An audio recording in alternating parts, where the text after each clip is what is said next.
حلال او حرام دا دواړه د الله تعالی کار دی چې هغه یې موږ ته وټاکي. الله جل جلاله موږ ته ټول حرام، ټول ګناهونه، ټول حلال ټاکلي دي. همداراز الله جل جلاله موږ ته ټول شیان داسې ټاکلي لکه په کال کې بهتره میاشت د رمضان میاشت ده، ښې ورځې مثال د ذوالحجې 10 ورځې دي، د مثال په توګه ښه ورځې د اخترونو ورځې دي، ښه ورځې مثال د عاشورا ورځ ده، ښه ورځ مثال د جمعې ورځ ده، ښه ورځ د عرفات ورځ ده. یعنې دا شیان یې موږ ته ټاکلي دي. همداراز یې موږ ته ویلي دي چې په رسولانو کې بهتر غوره نبی کریم صلی الله علیه وسلم دی. همداسې هغه اولوالعزمه نبیان موږ ته ښوولي دي. همداراز یې موږ ته ښوولي چې په انسانانو کې هغه کس ښه دی، الله ته محبوب دی، الله ته ورنږدې دی چې هغه تقوا ولري، پرهیزګاره وي. همداراز یې موږ ته ویلي دي چې په مړو کې ښه انسانان شهیدان دي، په انسانانو کې ښه کسان صدیقین دي، انبیا دي، صالحین دي. دا یې موږ ته ښوولي دي. یعنې په کل کې په نورو ځایونو کې د لمانځه درجې او په مسجد الحرام کې درجې لکه مځکه و اسمان توپیر لري. همداراز عادي لمونځ کول، بیا په جماعت لمونځ کول توپیر سره لري ډېر. همداراز په کور کې لمونځ کول او په مسجد کې لمونځ کول درجې سره فرق سره کوي چې ډېرې درجې لري.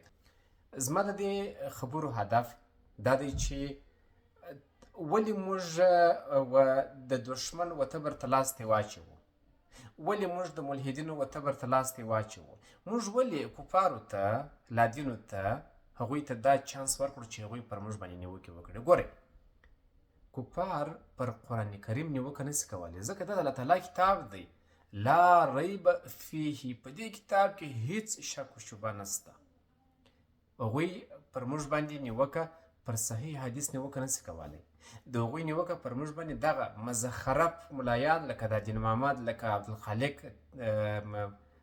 څه بلا دی، لکه نور دغسې کسان، لکه د کوټې ملا ظریف، نور داسې کسان، دوی پر منبرونو باندې اپلاتې وایي، دوی پر منبرونو باندې داسې څه وایي چې بیا موږ له ملحدانو سره چې کله سوال و جواب وي، کله مناظره وي، کله خبرې کوو، کله بنډارونه وي، یا کله په نړیواله کچه هغه موحدین علما هغه توحید چې بیانوي، هغه عالمان چې له لادینو سره بحث کوي، لادین د دغسې کسانو خبرې ور رامخته کړي، د دغسې کسانو استدلال رامخته کړي. وایي دا دی. په داسې حال کې دا اسلام نه دی، دا د اسلام استازیتوب نسي کولی. دا مزخرف شان سلګونه کاله وړاندې لیکل سوي، راغلي په کتابي بڼه راغلي دي، درواغ پکښې لیکل سوي دي، تر دې ماله راغلي دي. کیدای سي ځینې ښو عالمانو دا شی را انتقال کړی. عالم دی، انسان دی، صحیفه دی، تېروتنه کوي. زه تېروځم، ته تېروځې، تاسو تېروځئ، موږ ټوله تېروځو، موږ ټوله تېروتنه کوو، غلطي کوو. یعنې داسې نه دی چې په دا کتابونو کې به تېروتنې نه وي راغلي، غلطۍ به نه وي سوي، بلا غلطۍ سوي دي. ځینې بیا داسې سوي دي چې په دې 1400 کلنه موده کې سلګونه یعنې له هغه څخه زیات زرګونه کسانو په دې کې کار کړی دی چې په اسلام کې لاسوهنه وکړي، له ګڼو مذاهبو څخه شیان راټول کړي، د اسلام په پوښ کې داخل کړي او پر موږ د اسلام په نوم وتپي، پر موږ د اسلام په نوم تیر کړي. زرګونه کتابونه سته چې دغه په خوږه حلوا کې پراته ترخه زهر یې په موږ څکلي دي، په موږ یې څښلي دي، په موږ یې خوړلي دي. دا اوس هم دغه کیسه جریان لري. زرګونه داسې کتابونه سته چې په هغې کې موږ ته د خوږو په نوم زهر را روان دي. ګڼ عالمان پر دې باندې کار کوي، ګڼ عالمان دا شیان ردوي، ګڼ عالمان په دې اړه څېړنې کوي، بیا دا شیان راپورته کوي یا وایي چې د دغه حدیث چې په دا سیمه کې ډېر مشهور دی، اصل کې دا موضوعي دی. دغه حدیث چې ډېر روان دی، دا په اصل کې دا شدید ضعیف دی. ګڼ عالمان په دې باندې اخته دي.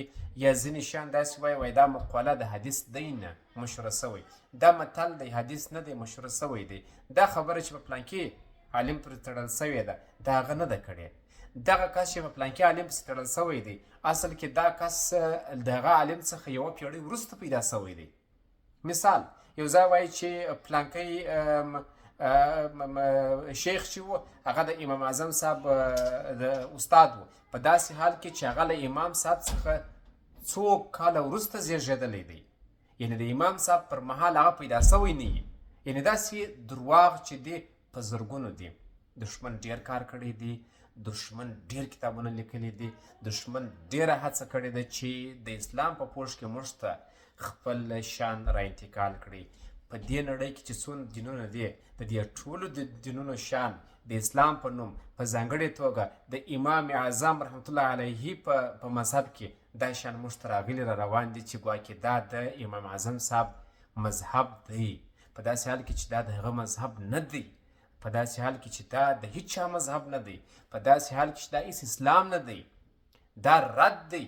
دا امام صاحب مالک، امام صاحب شافعي، امام صاحب احمد بن حنبل، نور عالمانو له هغه څخه تابعینو، تابعینو له هغه څخه وروسته تر دا اوس پورې په زرګونو عالمانو دا شی رد کړی دی چې دا نه اسلام دی نه په اسلام کې راغلی شی دی. یعنې دغه شان ګیله چیرې ده؟ ګیله مو دا ده چې د دغه دین محمد په رقم د لسو نورو رقم دغه خلک راولاړېږي، دا مزخرف دغه خراب شان دلته دوی پر منبر باندې د دین په نوم وایي موږ له ملحدینو سره رقم وغږېږو. اخر موږ یعنې ګڼ عالمان په جنجالو سره اخته سوي دي، لکه دا محترم معظم مکرم شیخ المشایخ شیخ المآب دی یو ځای وایي چې نعوذ بالله نبی کریم صلی الله علیه وسلم له یو خره سره خبرې وکړلې. ګڼ ملحدان اوس هم ویډیو سته، تاسې ویډیو وګورئ، هغوی څه چټیات لیکلي دي او څه چټیات یې ویلي دي. وایي نو نعوذ بالله خبرې په کومه ژبه سره کولې؟ خدای دې کور خراب کړه دین محمده، تباه سې برباد سې. هغه څوک چې تا ته د عالم په نامه وایي هغه دې هم برباد سي، هغه څوک چې تا ته د شیخ په نامه وایي هغه دې هم برباد سي. یا دې بس پر دې باندې چې که یو چا له هلک سره دا وکړه د دا هلک دغه په مور څه کېږي، که د یو نجلۍ سره دا وسپه په مور یې څه کېږي، که د حیوان سره دا کار وسو بیا به حیوان هم وژنې، دا کس به هم وژنې. بیا تر بصرې پورې هغه د ډبې کیسې دي و د کوزې کیسې دي و هغه په بصره کې چې کوم عالم کرامت ښوولي و د شپې یو ښځې ته ورغلي و بیا یې نکاح تړلی و دا کیسې دي، یا یې د میموري کارډ کیسې دي.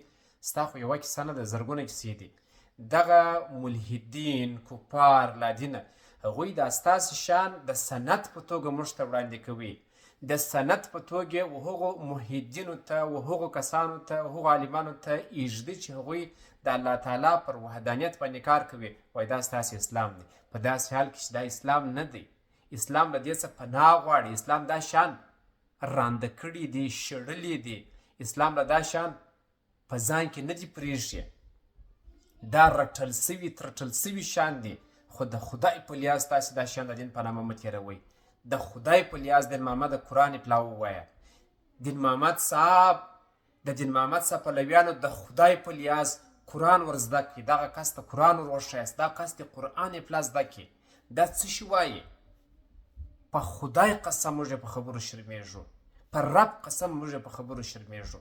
دا یوازې زما خبر نه ده، دا خبر چې زه درته کوم دا د زرګونو عالمانو د خولې خبره ده، دا د زرګونو موحدینو د خولې خبره ده، دا د زرګونو هغو کسانو د خولې خبره ده چې هغوی د الله تعالی د وحدانیت لپاره مبارزه کوي، د توحید لپاره مبارزه کوي، خلکو ته الله جل جلاله ورپېژني، خلکو ته زارۍ کوي چې قرآن زده کړئ. دا د هغوی وینا ده.